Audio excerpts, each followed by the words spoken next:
ஆமையின் ஓடு origin of the tortoise's shell. Welcome my channel Raghunathan Srinivasan. Like, comment, share, subscribe. ஒரு நாள் பிரம்மாவும் விஷ்ணுவும் ஒரு காட்டு பகுதியில் நடைப்பயணம் போனாங்க. அவங்கள பார்த்து உடனே அங்க இருந்த எல்லாம மிருகங்களும் ஓடி வந்து வணங்குனாங்க.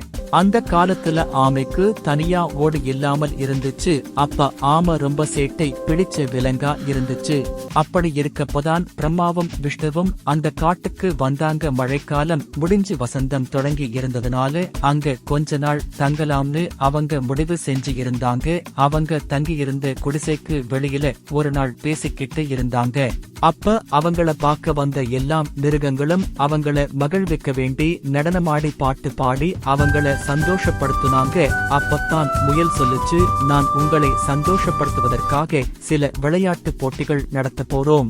முதல்ல குதிக்கிற போட்டி வச்சாங்க. அதுல அங்க இருக்கிற ஒரு குரங்கு வேகமா ஓடி வந்து உயரமா தாவி போட்டியில ஜெயிச்சுச்சு. பிரம்மாவையும் விஷ்ணுவையும் சந்தோஷப்படுத்துச்சு. இப்படியே ஒவ்வொரு போட்டியா வச்சுக்கிட்டு இருக்கும் போது கடைசியா ஓட்ட பந்தயம் வந்துச்சு. அதுல கலந்துகிட்ட ஆமை என்னவோ ஜெயிக்கதான் செஞ்சது. அப்பத்தான் அந்த முயல் சொல்லுச்சு, இந்த போட்டி ரொம்ப சுலபமா இருக்கு, உடம்பு லேசா இருக்கிற நீ சுலபமா தாதி குதிச்சு ஓடி எல்லாரையும் முந்திடற. அதனால இந்த போட்டிய கடினமாக்கணும்னா அங்க பாரு பெரிய பெரிய தென்னங்காய்கள் இருக்கு, அதை எல்லாரும் சுமந்துகிட்டு ஓடணும் அப்படின்னு சொல்லிச்சு முயல்.